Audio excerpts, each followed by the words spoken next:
அஸ்ஸலாமு அலைக்கும் வரஹ்மத்துல்லாஹி வபரகாத்துஹு. அல்ஹம்துலில்லாஹ் ஸலாத்து வஸ்ஸலாமு அலா ரசூலில்லாஹ் அம்மா பாத். அன்பிற்குரியவர்களே, தவறான வாதங்களும் தக்க பதில்களும் என்கிற தலைப்பின் கீழே தொடர்ச்சியாக நாம் பார்த்து வர்றோம். அதில் இஜ்மா பற்றி நம்ம பார்த்தோம். இஜ்மா என்னால் என்ன? இஜ்மாவில் ரெண்டு வகை உள்ளது. அதில் முதலாவது வகை என்பது எக்காலத்திற்கும் மாறாத இஜ்மா. அதனால் என்ன அப்படிங்கிற விஷயத்தை தெளிவாக நம்ம பார்த்தோம். அதற்கு பின்னால் இந்த இஜ்மாவிற்கான ஆதாரம் என்பது என்ன என்பதை நம்ம பார்க்க இருக்கிறோம். அன்பார்ந்தவர்களே, இஜ்மாவிற்கான ஆதாரம்னா என்ன அப்படின்னு சொன்னால், அல்லாஹ் குர்ஆனில் சொல்கிறான், 4ஆம் அத்தியாயம் 115ஆம் வசனம் அல்லாஹ் சொல்கிறான், ஒமை ஷாக்கிர் ரசூல மின் பஅதி மா தபையன லஹுல் ஹுதா, எவர்கள் நேர்வழி தெளிவான பின்பு தூதருக்கு மாறு செய்து வயத்தபி வைர சபில் முஃமினின், மோமின்கள் சென்ற பாதை அல்லாத வேறொரு வழியை பின்பற்றி செல்வாரோ, மூமின்கள் சென்ற பாதை அல்லாத வேறொரு வழியை பின்பற்றி செல்வாரோ, நுவல்லிஹி மா தவல்லா, அவர் செல்லக்கூடிய அந்த தவறான வழியை அவரை நாம் விட்டு விடுவோம், வனுஸ்லிஹி ஜஹன்னம், அவரை நாம் நரகத்திலே சேர்ப்போம், வசாத் மசீரா, அதுதான் சேருமிடத்தில் தங்குமிடத்தில் மிக கெட்டது என்று அல்லாஹ் சொல்கிறான். பன்மாந்தவர்களே, இந்த வசனத்தை நன்கு கவனிங்க. அல்லாஹ் என்ன சொல்கிறான்? தூதருக்கு மாறு செய்கிற மட்டும் அல்லாஹ் சொல்லலை, மாறாக மூமின்கள் சென்ற பாதை விட்டு வேறு வழியில் யார் போகிறாரோ அப்படின்னு அல்லாஹ் சொல்கிறான்.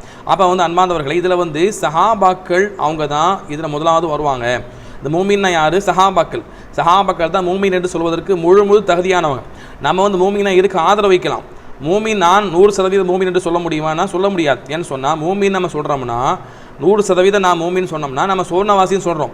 சுவர்ணவாசி என்று தன்னை தானே சொல்வதற்கு யாருக்கும் அனுமதி கிடையாது மார்க்கத்தில்.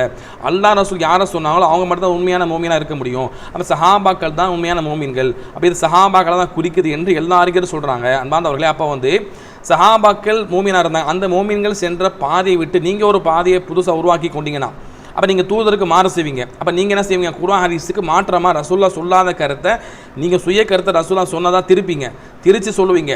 அப்போ அது தூதருக்கு மாறு செய்த காரியமாக அமைந்து விடும் என்று அல்லாஹ் ரப்பல் ஆலமீன் தெளிவாக என்ன செய்யுங்க சொல்கிறான். அப்போ மூமின்கள் சஹாபாக்கள் சென்ற பாதைக்கு மாற்றமாக நீங்களாக குர்ஆன் சொன்னால் விளங்குறீங்கன்னு சொன்னால் அது ரசூலுல்லாஹ்வுக்கு மாறு செய்த நரகத்துக்கு போகக்கூடிய சுய விளக்கத்தை மார்க்கத்தின் பெயரால் புகத்தக்கூடிய ஒரு காரியமாக விடுவோம் அப்படின்னு நம்ம பார்க்குறோம். அன்பார்ந்தவர்களே, இது நம்ம இன்னொரு ஆதத்தை ஹதீஸில் பார்க்குறோம். ரசூலுல்லாஹ் சொன்னாங்க, இன்னல்லாஹ லா யஜ்மஉ உம்மத்தி அலா ضலாலா, அல்லாஹ் ரப்பல் ஆலமீன் சமுதாயத்தை உம்மத்தை வழிகேட்டில் ஒன்றும் சேர்க்க மாட்டான் அப்படிங்கிறான்.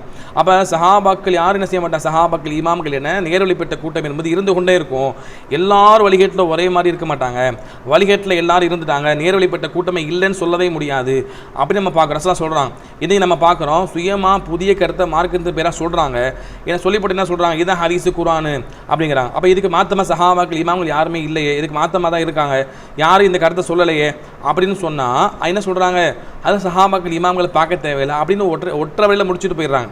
அப்போ சஹாபாக்கள் இமாம்களை பார்க்க தேவையில்லைன்னு சொன்னால் அப்போ சஹாபாக்கள் இமாம்கள் எல்லாரும் வழிகிட்டு இருந்தாங்களா? அதை சொல்லுங்கள். நீங்கள் இந்த கருத்தை தான் சரின்னு சொன்னீங்க, எந்த கருத்தை நீங்கள் சுயமாக இன்றைக்கி புதுசாக சொல்கிறீங்களோ அந்த கருத்து தான் சரின்னு சொன்னால், சஹாபாக்கள் இமாம்கள் யாருமே அந்த கருத்தில் இல்லைன்னு சொன்னால், நீங்கள் சொல்கிற கருத்தில் இல்லைன்னு சொன்னால் அப்போ சஹாபாக்கள் இமாம்கள் எல்லாம் வழிகிட்டில் இருந்தாங்கன்னு சொல்லுங்கள். அதுதான் சொல்ல வர்றீங்க. நீங்கள் சொல்லாவிட்டாலும் அதற்கான அர்த்தம் என்ன? இன்றைக்கி ஒரு நபர் உட்காந்து கொண்டு நான் தான் குர்ஆன் சொன்ன ஆய்வு செய்கிற பேரில் தப்பு தவறமாக வசனத்துக்கு அர்த்தம் வச்சுக்கிறாரு. அதை நம்ம சுட்டி காமிச்சிருக்கிறோம். வசனத்துக்கு சவரி இமாம் யூனுஸ் அலைஹிஸ்ஸலாத்தினுடைய அந்த விஷயத்தில் யூனுஸ் நபியை பற்றி தவறாக அங்கே பேசப்பட்டிருக்கு. அல்லாஹ் என் மேலே சக்தி பெற மாட்டான் அவர் கருதி கொண்டார் யூனுஸ் நபின்னு சொல்லி அவர் மொழிபெயர்த்து வச்சிருக்கிறார். இப்படி அரைகுறையாக ஒரு நபி அப்படி சொல்லுவாரா, அப்படி செய்வாரா, அந்த இடத்துல என்ன அர்த்தம் வைக்கணும் அப்படிங்கிற அடிப்படையான ஞானம் இல்லாமல் சுயமாக ஆய்வு செய்து விட்டு அவர் தான் அறிஞர் போல் படம் காட்டுறார். அப்போ அவர் என்ன சொல்கிறாரு? நான் சொல்கிறதான் சரி அப்படின்னு நீங்கள் சொல்கிறாருன்னா அப்போ அதுக்கு மாற்றமாக சஹாபாக்கள் எல்லாரும் இருக்கிறாங்கன்னு சொன்னால் அப்போ அவங்கெல்லாம் வழிகேட்டு இருந்தாங்கன்னு சொல்லணுமா இல்லையா? அதை தானே சொல்ல வர்றாரு. அவர் சொல்கிறத கருத்து சரின்னு சொன்னால் இன்றைக்கி நம்ம சொல்கிற சுயமான கருத்தை சரி கண்டோம்னா அதுதான் சரி. அதுக்கு மாற்றமாக போகிறது வழிகேடுன்னு சொன்னால் அப்போ சஹாபாக்கள் இமாமுக்கு எல்லாரும் அதுக்கு மாற்றமாக இருந்தாங்க, அவங்க எல்லாம் வழிகேடு சொல்ல வேண்டி வந்துடும். அப்போ அதை இங்கே சொல்லாட்டி அந்த கருத்தை தான் சொல்ல வர்றாங்க என்பதை நம்ம புரிந்து கொள்ளணும். இப்போ அன்பார்ந்தவர்களே, அப்போ சொல்கிறாங்க, ஏன் சமுதாயத்தை எல்லாம் வழிகேட்டில் ஒன்று சேர்க்கவே மாட்டான் அப்படிங்கிறாங்க. அடுத்து தொடர்ந்து சொல்கிறாங்க, ஒமன் எதுல்லால ஜமா, அல்லாஹ்வுடைய உதவி என்பது ஒன்றுபட்டது தான் இருக்குதுன்னு சொல்கிறாங்க. தொடர்ந்து சொல்கிறாங்க, ஒமன் ஷர்த பின்னார், யார் இந்த ஒன்றுபட்ட கருத்துக்கு மாற்றமாக போவானோ அவனே நரகத்தில் போய் தனியாக விழுந்துருவான் அப்படி ரசூலுல்லாஹ் சொல்கிறாங்க. இந்த செய்தி திருமதியில் பைஹக்கியில் பதிவு செய்யப்பட்டிருக்கு. ஹதீஸ் என்ன சொல்லுது? எவர்கள் ஒன்றுபட்ட கருத்துக்கு மாற்றமாக போகிறாங்களோ அவங்க நரகத்தை தனியாக போய் விழுவாங்க அப்படின்னு ரசூலுல்லாஹ் சொல்கிறாங்க. இந்த ஹதீஸ் இந்த வசனத்தை நீங்கள் சேர்த்து வச்சு பாருங்கள். நான் மேலே சொன்ன வசனம் இருக்கா இல்லையா? அதாவது எவர்கள் மோமின்கள் சென்ற பாதை விட்டு தனியாக போவாங்களோ அப்படின்ட்டு.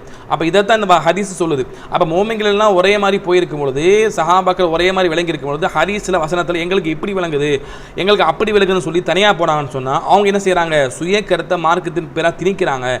எனவே தான் அவங்க என்ன செய்கிறாங்க, நரகத்தில் போய் விழுகிறாங்க அப்படிங்கிறத வசனம் சொல்லுது, ஹதீஸும் சொல்லுது. அப்போ அன்பார்ந்தவர்களே, அப்போ சஹாபாக்கள் தான் மூமினா இருக்க தகுதியானவங்க, மற்றவங்களை யாரும் மூமினா சொல்ல முடியாது.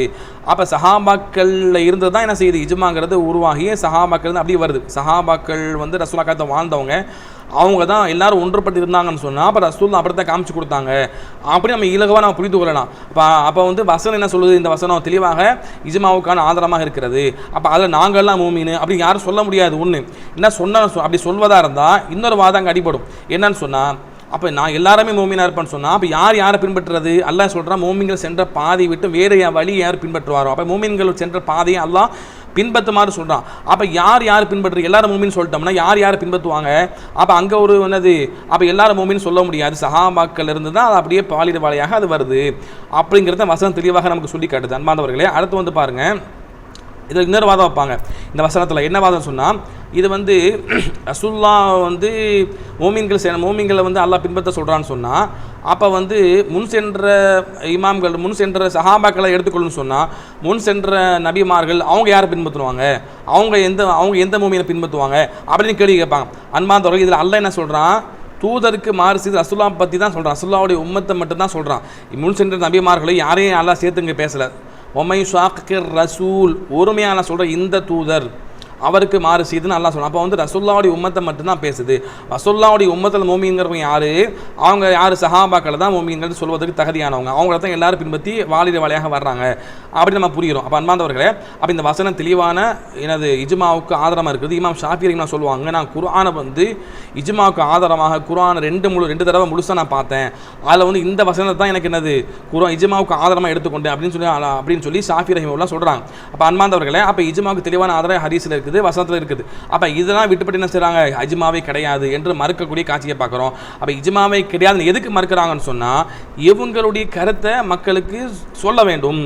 அப்போ சஹாபாக்கள் இமாம்கள் எல்லாம் வந்து யாருமே ஒன்றுபடலாம் அப்பெல்லாம் கிடையாது அப்படின்னு மறுத்துட்டாங்கன்னா அப்போ ஈஸியாக என்ன செஞ்சிடலாம், இவங்க விளங்கக்கூடிய சுய வியாக்கியானத்தை கருத்தை வந்து அதான் மார்க் என்று மக்களுக்கு வந்து சொல்லி பட காமிச்சிடலாம் என்பதற்காகத்தான் என்ன செய்கிறாங்க, இந்த இஜ்மாவை மறுக்கிறான்னு நம்ம பார்க்குறோம். அப்போ அன்பார்ந்தவர்களே, இஜ்மா என்பது உண்டு என்பதற்கான நம்ம முதலாவது வீடியோ பேசியிருக்கிறோம், அதை நீங்கள் பார்க்கணும், பார்த்தா தான் தொடர் வந்து புரியும். அடுத்து வந்து இஜ்மாவுக்கான ஆதாரத்தை நம்ம தெளிவாக நம்ம பார்த்துட்டோம். ரசூலுல்லாஹி ஸல்லல்லாஹு அலைஹி வஸல்லம் இன்னும் தெளிவாக சொன்னாங்க, சமுதாயம் பல கூட்டமாக பிரியும், ஒரு கூட்டம் தான் சொர்க்கத்துக்கு போகணும்னு சொன்னாங்க. அதாவது ரசூலுல்லாஹ் தெளிவாக சொல்கிறாங்க, அதாவது நானும் என்னுடைய தோழர்களுங்கிறாங்க. அப்போ தோழர்கள்னால் பன்மை, அதான் எல்லா சஹாபாக்களும் எப்படி இருந்தாங்க அதை நீங்கள் பாருங்கள் அப்படிங்கிறாங்க. அப்போ அந்த இடத்துல ரசூலுல்லாஹ் சொல்கிறாங்க, நேரடிப்பட்ட கூட்டத்தை சொல்லும் பொழுது என்னுடைய தோழர்கள்னு சொல்லி ரசூலுல்லாஹ் பன்மையாக சொல்கிறாங்க. அப்போ அதுவும் என்னது ஒரு இஜ்மாவுக்கான ஆதாரமாக இருக்குது. அப்போ அன்பார்ந்தவர்களே, இப்படி தெளிவாக நமக்கு வந்து வசனங்கள் ஹதீஸில் சொல்லியிருக்க, இது இஸ்லாமிய உம்மத்து எல்லாரும் விளங்கி இருக்க, அது வந்து என்னது எது எப்படி வந்து இஜ்மா இல்லாமல் போயிடுவோம். அடுத்து வந்து நம்ம பார்க்குறோம், இஜ்மாவுக்கு ஆதாரம், முக்கியமான ஆதாரம் என்னென்னு சொன்னால், அடுத்து இந்த வசனங்கள் ஹதீஸை தாண்டி அடுத்து இஜ்மாவுக்கு ஆதாரம் என்னென்னு சொன்னால், இந்த வசனம் இஜ்மாவை தான் பேசுது, இந்த ஹதீஸ் இஜ்மாவை தான் பேசுது, இஜ்மா என்பது உண்டு என்று எல்லோரும் இஜ்மா இருந்தாங்க. இதுதான் என்னது இஜ்மாவுக்கான மிக பலமான ஆதாரம். என்ன சொன்னால், இஜ்மா எதுக்கு நம்ம பலமான ஆதாரம் சொல்கிறோன்னு சொன்னால், இஜ்மா என்பது எல்லாரும் ஒரே மாதிரி விளங்கி இருக்கும் பொழுது புதுசாக என்ன செய்யக்கூடிய யார் வந்து ஒரு கருத்தை சொல்லி அந்த வசனம் அப்படி சொல்லுது இப்படி சொல்லுதுன்னு திரிக்கக்கூடாது. அப்போ திரிச்சு ஒரு வசனத்தை ஹதீஸை 4 விதமாக விளங்க முடியுமா இல்லையா? அப்போ வந்து யார் என்ன செய்ய முடியாது, இஜ்மாங்கிறது இல்லை கிடையாது அப்படி சொல்லிட்டா ஆளுக்கு என்ன வேணால் சொல்லிக்கலாம். அப்போ அவங்க சுய கருத்தை சொல்லிட முடியாது என்பதற்கு மிக வலுவான ஒரு கட்டமைப்பு என்ன, இஜ்மா. எந்த சஹாபாக்கள் அறிஞர்கள் இப்படி சொல்லலை, நீங்கள் புதுசாக சொல்கிற, நீ ஓடிடு அப்படின்னு அவர் பற்றி விட்டுறலாம். அப்போ வந்து இன்றைக்கி இந்த முக்கியத்துவத்தை புரியாதன் காரணமாக என்ன செய்கிறாங்கன்னு சொன்னால், இது வரைக்கும் சொல்லப்படாத புதிய கருத்தை சமுதாயத்தை சொல்கிறாங்க. இன்னும் சில பேரை பார்க்குறோம், சில பேர் என்ன செய்கிறாங்கன்னு சொன்னால், சஹாபாக்கள் இமாம்கள்லாம் வந்து தேவையில்லைங்கிற மாதிரி சொல்லி போட்டு சுய கருத்தை இன்றைக்கி புதுசாக மக்களுக்கு சொல்லி கொண்டிருக்கிறாங்க. அப்போ வந்து இவங்க சுய கருத்தை மக்கள் சரி காண்பதற்கு காரணம் என்ன, நேர்வழிப்பட்ட கூட்டம் என்பது இருக்குது, இஜ்மானா இப்படி நேர்வழிப்பட்ட கூட்டம் என்பது இஜ்மாவில் தான் கலந்து வருது என்கிற அந்த அடிப்படையை புரியாதனால, இந்த விளக்கங்களை தெரியாத என்ன செய்கிறாங்கன்னா அது போன்ற மக்களை ஆதரிக்கிறாங்க. இப்போ அன்பார்ந்தவர்களே, இப்போ இஜ்மா என்பது மார்க்கத்தில் ஒன்று என்பதில் யாரும் என்ன செய்யலை, இது இப்போ வந்து புதுசாக சொல்லக்கூடிய இந்த நவீன தௌஹீத்வாதிகளை தவிர வேறு யார் என்ன செய்யலை, இஜ்மாவை மறுக்கவில்லை என்று நம்ம புரிந்து கொள்கிறோம். அப்போ இஜ்மாவை நம்ம மறுத்தன்னு சொன்னால் என்னத்தையும் நம்ம குறை சொல்லலாம். இப்போ வந்து பாருங்கள், குர்ஆன் இருக்குது, குர்ஆன் வந்து இவ்வளோ வசனம் தான் அப்படி உங்களுக்கு யார் சொன்னால் அது இஜ்மா. அதை வந்து உங்களுக்கு கொடுத்தது யார்? ஹதீஸ்லாம் இருக்குது, இதுதான் ஹதீஸ் அப்படி சொல்லி சஹீஹ் ஹதீஸ் யாரை சொன்னான்? சஹாபாக்கள் இமாம்கள் எல்லாம் நமக்கு கொண்டு கொடுத்தாங்க. அப்போ அவங்க கொடுத்தது தான் ஹதீஸ், அதுக்கு மீறி உள்ளது ஹதீஸ் கிடையாது. அவங்க கொடுத்தது தான் வசனங்கள் குர்ஆன், அதுக்கு மீறி தான் குர்ஆன் கிடையாது. இன்றைக்கி ஒரு நபர் வந்து என்ன செய்கிறாரு, இல்லை இந்த வசனத்தில் வந்து இந்த வார்த்தை சேர்ந்து வரணும், இப்படி தான் வரும், இங்கே வரணும்னு சொல்லி இலக்கணத்தில் அப்படி இருக்குன்னு சொல்லி இலக்கணத்தில் பல கருத்துக்கள் இருக்கும். ஒரு நபர் வந்து செய்கிறாரு, இந்த இலக்கண விதி இப்படி இந்த வார்த்தை இங்கே எக்ஸ்ட்ரா வரும்னு சொல்லி சொன்னார்னா இல்லைன்னு சொல்லுவோமா இல்லை? எதுக்கு சொல்கிறோம் இல்லைன்னு சொல்லுவோம்? இது வரைக்கும் யார் அந்த கருத்தை சொல்லலை, நீ புதுசாக சொல்கிறேன்னு சொல்லுவோமா இல்லையா? அது மாதிரி தான் நிறைய விஷயங்கள் என்ன செய்கிறோம் நம்ம பார்க்குறோம். அப்போ 4 விதமாக வேறு விதமாக விளங்குறதுக்கு வசனத்தை ஹதீஸை வாய்ப்புகள் இருக்குது.